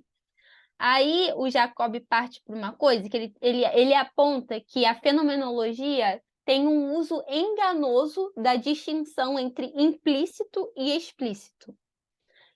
Então, de acordo com Jacó, a distinção entre simulação implícita e explícita aplica-se a tarefas cognitivas que podem ser realizadas explicitamente através do uso da linguagem ou implicitamente sem o uso da linguagem. Então, aí ele está relacionando muito com essa questão da linguagem, que seria explícito e implícito, né? E em ambos os casos, simulação mental é o nome de uma heurística cognitiva cujos estados, operações e cálculos pretendem estar além do escopo da consciência. Isso é o que o Jacó defende. E aí, qual é o problema que o Zahavi aponta? O Zahavi fala que o Jacó define implícito e explícito de forma diferente do que ele próprio define. O Zahavi vai falar que simulação Ele e o explícita... Gallagher, né? O Dan Zahavi Ele e e o o Gallagher, Gallagher, isso. exatamente.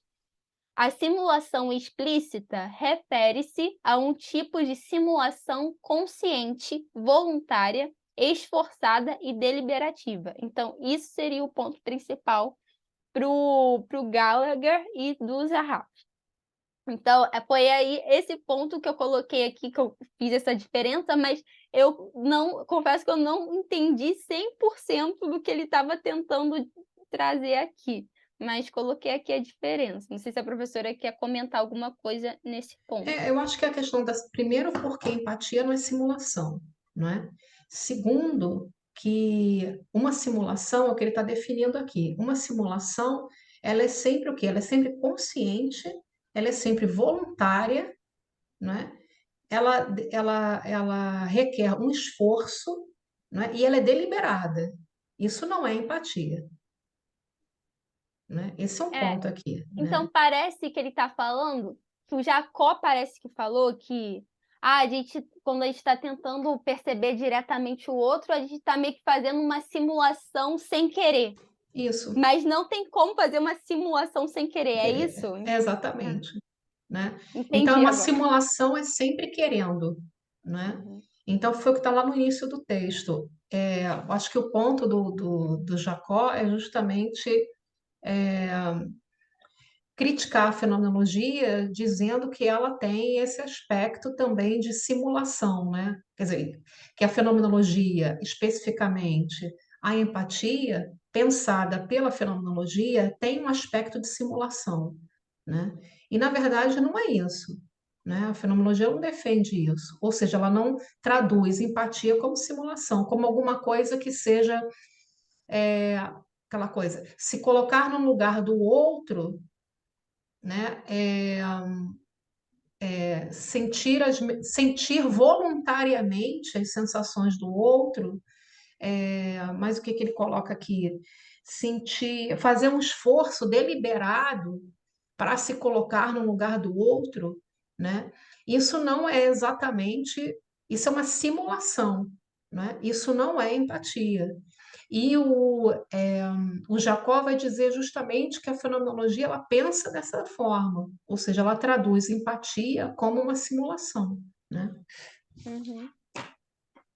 Então, para fechar esse ponto, ele retoma de novo aquela questão de que a teoria da mente e da simulação estão preocupadas com uma coisa diferente que a fenomenologia está Isso. preocupada. Enquanto as primeiras querem explorar a plena diversidade de cognição e interação social em nível pessoal, com os seus mecanismos e meios de inferência, a terceira, no caso, né, a fenomenologia, quer conhecer bem o objeto. Ela quer descrever cuidadosamente as suas diferentes facetas.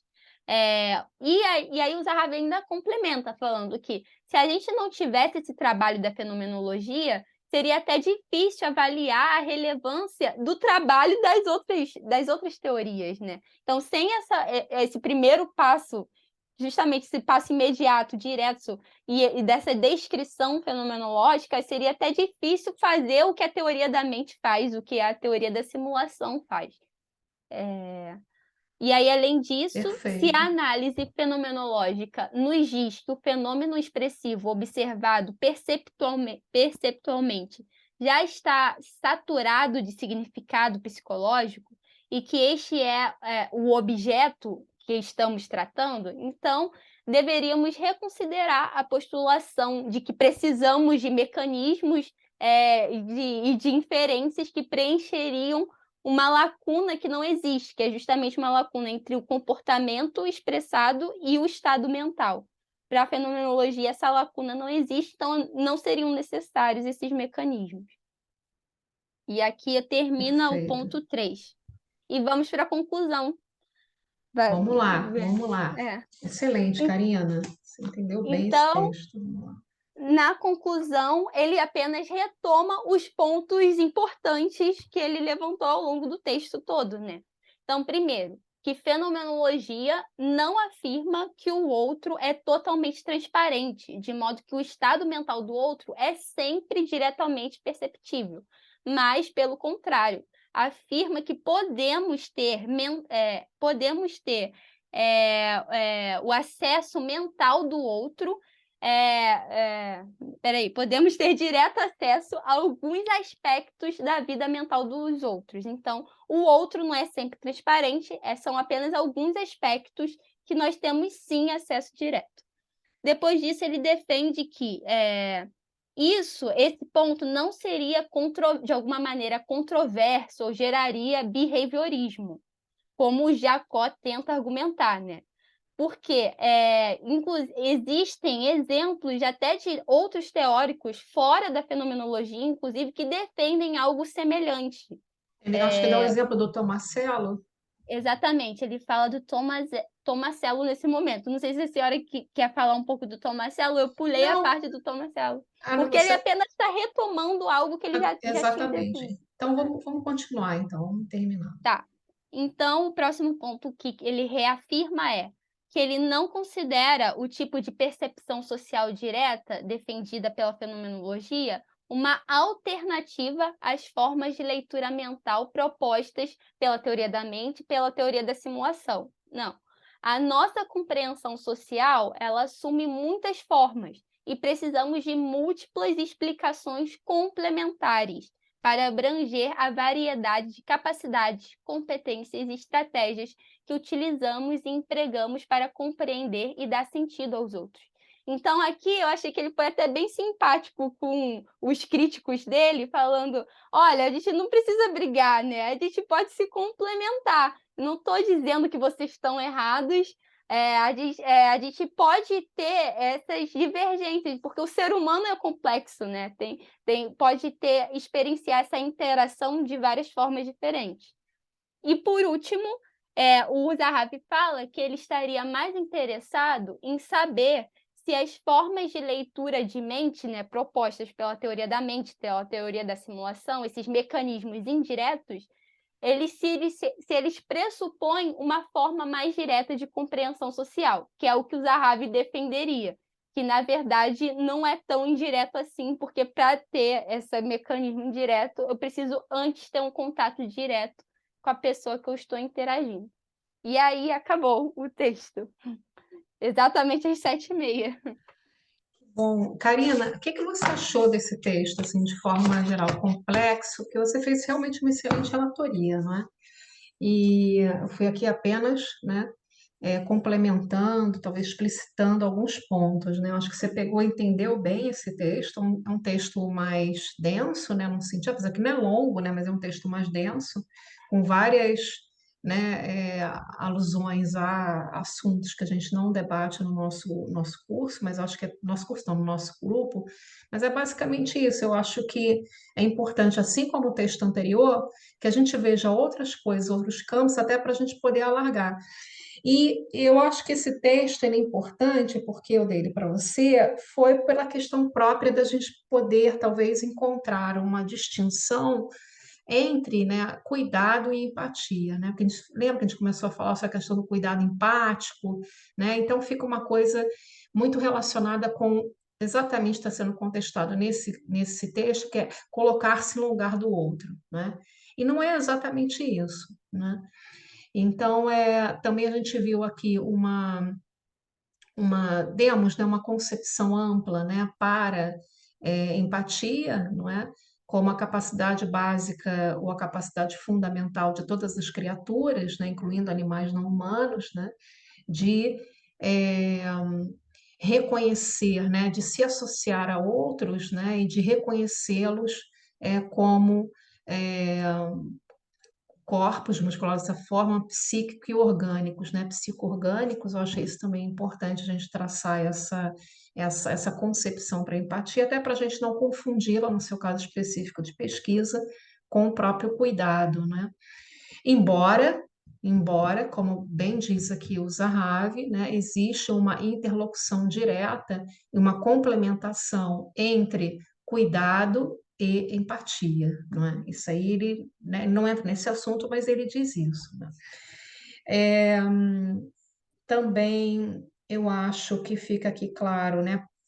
Hoje a Camila não veio, né? Mas a gente tratou no outro texto sobre a questão da teoria da mente, né, no autismo, por isso que eu também trouxe esse texto, uma pena que ela não tenha vindo hoje, não tenha podido vir, mas eu acho que também essa questão da teoria da mente, ela é justamente isso, eu acho que ela trabalha, ela entende o ser humano como né, parcialmente, se não totalmente, mas como um autômato, né, um reagente de estados mentais, né, de estados neuronais, né, e ele expressa isso na realidade social e não dá uma ênfase, como a fenomenologia dá, uma ênfase significativa, né, a esses encontros, né, que são encontros cara a cara, não é?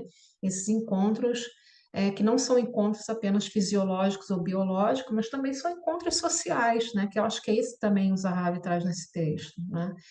É, então, eu acho também uma outra questão importante aqui é aquela questão que a gente viu no outro texto e também perpassou esse, que é a questão do incorporado e do embedded, né, do embodied e embedded, eu acho que isso aqui também ficou claro, ou seja, o contexto ele é importante para a gente descrever os estados mentais de outros. Também é importante aqui é a gente pensar que a fenomenologia ela não é apenas expressividade, ela não é apenas behaviorismo, né? Mas ela também é intencionalidade, trabalha com a intencionalidade, também com a consciência, e que nem todos os estados expressivos, né, eles são diretamente, significam, são decorrência direta de estados mentais, né? Eu acho que ficou também claro isso, né?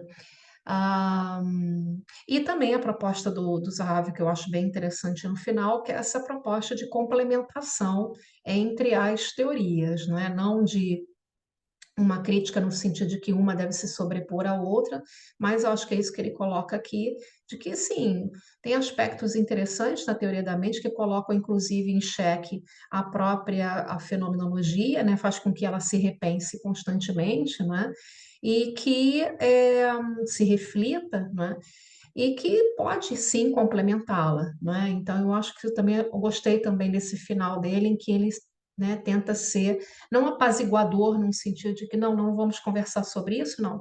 Vamos conversar sobre isso e talvez nós tenhamos aí pontes a serem estabelecidas entre as nossas visões, né? Então eu achei isso bem interessante. Então tem coisas aqui que eu acho que podem servir para os estudos animais, né, que é a própria concepção de empatia, para os estudos de deficiência, né, também, né, e entender o que significa essa percepção social direta, né, do próprio Zahavi, que é o que ele traz aqui, né, e esclarecer melhor essa proposta fenomenológica a respeito especificamente do que significa empatia, né. Então, eu acho que é basicamente isso, fazendo aqui um resumo, né, eu acho que é isso, né. Na nossa próxima reunião, quem é que vai apresentar aí? Se não é a Ana, ou é o Gustavo. É É o o Gustavo, Gustavo, lembrei. né? Tá certo, então. Então a gente se vê, né? Fomos nós três hoje, heroínas, né? Trabalhar esse texto. Olha, heroína mesmo, tá? Queria mostrar pra vocês. Ó, o testinho positivo. Não é de Ah, gravidez, é de ah, Covid. heroína, Tá no... Ana. Oh, meu Ai, Deus do céu, tem que se cuidar, né? Tomar muita água e descansar esse final de semana, é isso aí. né? Karina, Tá. foi muito Obrigada, Ana, que prestigiar, mesmo bacana, estando aí nesse estado. como sempre. Você é maravilhosa, eu sempre te falo, não me canse de falar. Foi maravilhoso, você é incrível. Realmente, assim, o texto É, difícil, nossa, é. nota mil. Exatamente. A Karina tem evoluído assim muitíssimo, né? Impressionante, realmente. Esse texto aqui, para degluti-lo, não é fácil, não. Tá bom, então vamos na semana que vem a gente se reúne, né? A gente deseja aí um bom final de semana para vocês, para Ana melhoras, né? Se cuida, né? Meus parabéns à Karina, né? E vamos ver se a gente vai colocar essa gravação lá no nosso canal. Acho que é interessante a gente colocar para divulgar o nosso trabalho também, né? O trabalho do nosso grupo e um texto muito rico, né? E a gente querendo rever isso, fica lá. Então, para a gente fazer isso, tá bom, gente? Bom final de semana e obrigada, tá? Tchau, tchau, gente. Tchau, Tá tchau. bom Foi final, ótimo Tchau. estudar com vocês. Tchau, foi ótimo. tchau.